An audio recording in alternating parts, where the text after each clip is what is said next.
11th age లో 11 years age లో ఉన్నప్పుడు రాశాను. న్యూస్ లో వచ్చింది మీ గురించి. మళ్ళీ ఫాదర్ చనిపోయినప్పుడు అంటే 13 years గ్యాప్ 13 years గ్యాప్ కి మళ్ళీ సినిమా వచ్చింది. ఏంటి 13 years నేను పుట్టిన 13, నాకు 4 నాకు లక్కీ నెంబర్. అలా అలా అనుకుంటా. నేను ఎక్కువ నేను ఏం చేస్తాను, ఎక్కువ 4 లో అలా చేస్తాను, 4 or 8 అలా చేస్తుంటా.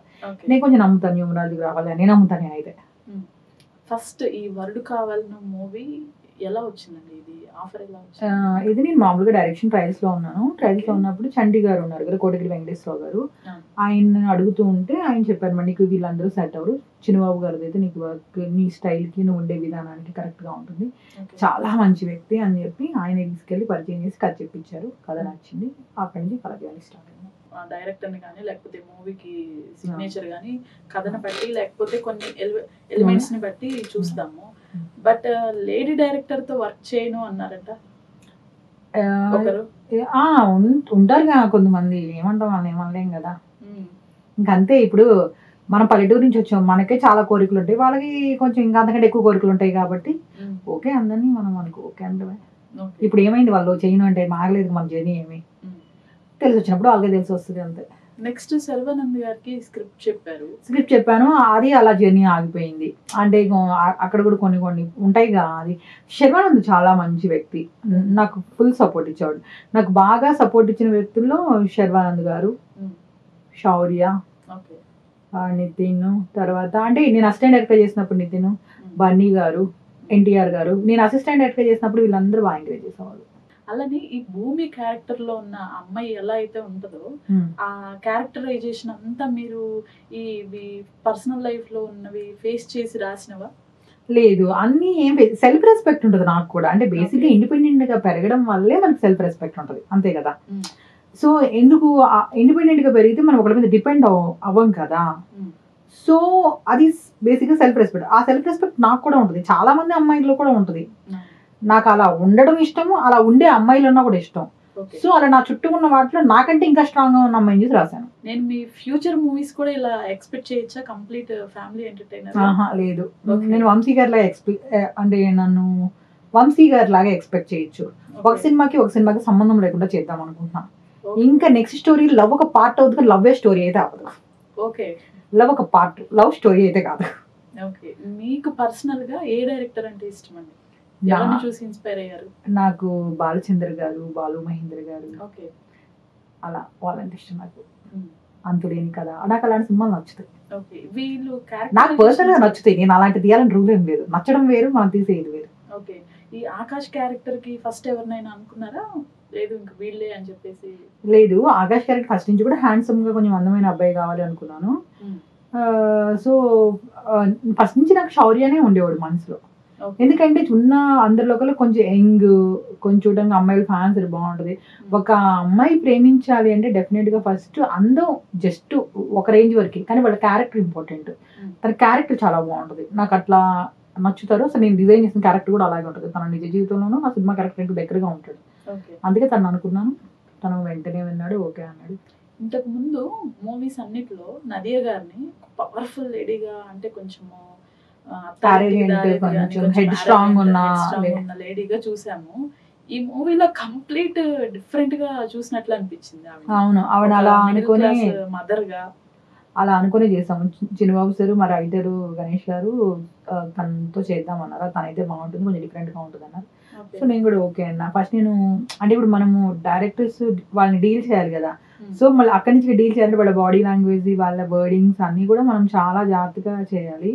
ఎలా అనుకున్నారు కానీ అసలు ఆవిడైతే అసలు భలే హోంవర్క్ చేశారు, భలే ప్రాక్టీస్ చేశారు. అసలు డైరెక్టర్స్ ఆర్టిస్ట్ ఆవిడ. యాక్చువల్ గా అది అందరికి కనెక్ట్ అయ్యే పాయింట్.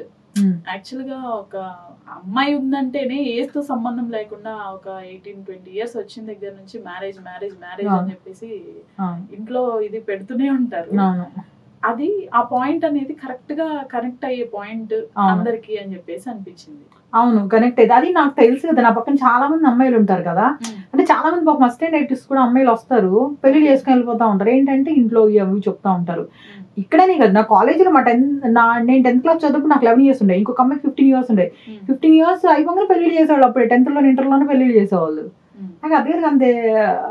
అంటే అప్పుడు చెప్పేవాళ్ళు, సో అమ్మాయిన తర్వాత ఒక కుటుంబం ఉండాలి ఇవన్నీ చెప్పారు. ఓహో అయితే ఇంకా అమ్మాయిలకి ఎట్టి పరిస్థితుల్లో ఈ టార్చర్ అయితే స్టార్ట్ అవుతుంది అనేది నాకు అర్థమైంది. సో అది నిజం కూడా అంటే వాళ్ళకి తోడు ఉండాలి కదా అంటే ఉండాలి. మరి మీకు ఇంట్లో ప్రాబ్లం లేదా మ్యారేజ్ గురించి? నాకు అట్లా ఏం లేదు. మా నాన్నగారు ఒక మాట చెప్పారుగా, మరి మా అమ్మాయి అంత వీక్ కాదు, ఒకరి చేతిలో పెట్టి నువ్వు మా అమ్మాయిని జాగ్రత్తగా చూసుకో బాబు అని అడిగేంత వీక్ గా నువ్వు లేవులే, అవసరం లేదు అన్నాడు కదా. మా నాన్న చనిపోయే ముందు అడిగాను కదా, అడిగితే కూడా మా నాన్న రాలేదు. నేనేమి అంటే నా దృష్టిలో పెళ్ళి ఎలా అనిపిస్తుంది అంటే పెళ్ళి ఉండాలి. నేను ఏ దానికి ఎగనెస్ట్ కాదు, నాకు ఇది కంఫర్ట్, నేను ఇలా ఉంటున్నా. ఓకే. అమ్మగారు అడగరా? మా మమ్మీ కూడా బాగా ఏమంటారు, ప్రపంచాన్ని చదివింది, చిన్నప్పుడు చూసిన కష్టాల వల్ల ఇబ్బంది పెట్టదు. అంటే ఏదైనా వాళ్ళ ఇష్ట ప్రకారమే చేయాలి. అండ్ ఎప్పటికైనా ఫైనల్ గా మీకు మీరే పే చేయాలి, నాకు నేనే పే చేయాలి. ఇప్పుడు ఒక హెల్త్ బాగాలేదు అంటే నాది నేనే చేస్తా, మీరే చేయాలి. సో నీకు ఆ జ్ఞానం ఉంది కాబట్టి డెసిషన్ నువ్వే తీసుకో అని చెప్పింది. మా నాన్నగారు అప్పుడు అలాగే చెప్పారు, మా అమ్మగారు కూడా అలాగే చెప్పారు. మీ లైఫ్ లో ఎవరు లేరా? నా లైఫ్ లో నాకు అదే, నేను ఇంత రఫ్ గా డీల్ చేస్తే ఎవరు వస్తారు, మనకే తెలుస్తుంది కదా. అంటే కొంచెం మా అబ్బాయిలు అంటేనే అమ్మాయిలు కొంచెం కింద ఉండాలి అనుకుంటారు. మనం ఇట్లా డామినేటింగ్ గా మాట్లాడితే ఆ డామినేటింగ్ గా ఉండే నేచరే ప్రాబ్లం అబ్బాయిలకి, ఇంకెందుకు వస్తారు. మనం దాని గురించి పెద్దగా ఇదవక్కర్లేదు, అందుకే ఎవరు లేరు. మీకు ఈ కంప్లీట్ స్టోరీ మూవీ అంతా బయటకు వచ్చిన తర్వాత, అవుట్పుట్ వచ్చిన తర్వాత మీరు అనుకున్నట్లు సేమ్ యాస్టీస్ తీయగలిగాను అని చెప్పేసి అనుకున్నారా? తీసాము అంటే అట్లా క్రియేటర్స్ కి అలా ఉంటుంది. ఇప్పుడు మనకు చుడిదార్ కుట్టించుకుందాం అనుకున్నాం అనుకో, వాళ్ళు ఎంత బాగా స్టిచ్ చేసే వాళ్ళైనా సరే మనకి ఇంకా అబ్బాయి ఇక్కడ కరెక్ట్ గా హ్యాండ్స్ ఇక్కడికి వస్తే బాగుండేది, లేకపోతే ఇది ఇలా ఉంటే బాగుండేది, ఎంత అన్నా చెయ్యి. క్రియేటివ్ పీపుల్ కానీ మనం చేసే వాళ్ళకి కానీ సాటిస్ఫాక్షన్ ఉండదు.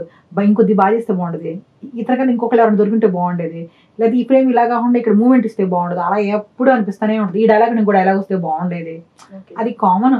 జేమ్స్ కెమెరూన్ కూడా 300 కోట్లు పెట్టి అవతార్ చేసిన తర్వాత ఇంకో 400 కోట్లు ఎవడన్నా ఇచ్చి ఇంకొంచెం టైం ఇస్తే ఇంకా వారిస్తాను కదా అనిపిస్తుంది, అంతే. ఇంకా దానికి ఏం చేయలేదు. మీకు తమన్ గారు 100% మ్యూజిక్ మీకు సాటిస్ఫై అయ్యారా? 2 సాంగ్ లేక తమన్ 2, విశాల్ చంద్రశేఖర్ మిగతా బ్యాక్గ్రౌండ్ స్కోరు 4 సాంగ్స్ విశాల్ గారు, 2 మా సాంగ్స్ మాత్రమే, ఒక పెళ్లి సాంగ్ ఒకటిను మా సాంగ్ ఒకటి మాత్రమే తమన్ గారు ఇచ్చారు. దాంట్లో ఆయన అంటే ఆయన అన్నిట్లో అన్ని బాగా చేస్తారు, బట్ ఈ 2 ఆయనతో చేయించుకోవాలనుకున్నాం, బాగా ఇచ్చారు. ఈ మూవీ కంప్లీట్ షూట్ టైంలో 2 times ఆగిపోయింది, ఓన్లీ బికాస్ ఆఫ్ కోవిడ్. అవును.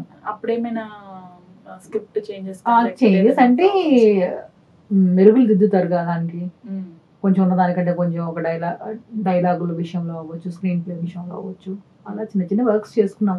అది ప్లస్ అయింది, పెద్ద మైనస్ ఏం అవ్వలేదు. ఓకే.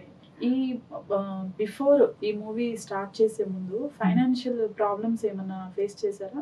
ఫైనాన్షియల్ ప్రాబ్లమ్స్ అంటే ఉంటాయి కదా, నేనే చేయాలి కదా, నేనే సంపాదించాలి, నేనే చేయాలి, ఫ్యామిలీ ఇంట్లో రెంట్లు నేనే కట్టాలి, అన్ని నేనే కట్టాలి కాబట్టి ఉంటాయి. ఇక నేను అది కాకపోతే ఏంటంటే నాకు సినిమా మీదే డబ్బులు రావాలని ఎప్పుడు అనుకోలేదు.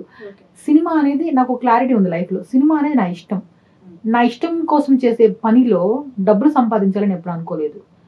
డబ్బులు సంపాదించడానికి బిజినెస్ చేయొచ్చు, అలాగే డబ్బుల కోసం నేను క్యాంటీన్ ఉంది, తర్వాత నేను ఆర్గానిక్ బిజినెస్లో కొన్నాళ్ళు ఉన్నాను, తర్వాత యాడ్స్ చేశాను, తర్వాత డాక్యుమెంటరీస్ చేశాను, తర్వాత ఈవెంట్స్ చేశాను. అలా ఏదో ఒకటి చేసుకుంటూ నా ఫ్యామిలీకి సరిపడా డబ్బులు అలా సంపాదిస్తూ నా ఇష్టం కోసం ట్రై చేస్తూ ఈ 2 బ్యాలెన్స్ చేసుకుంటూ వచ్చా.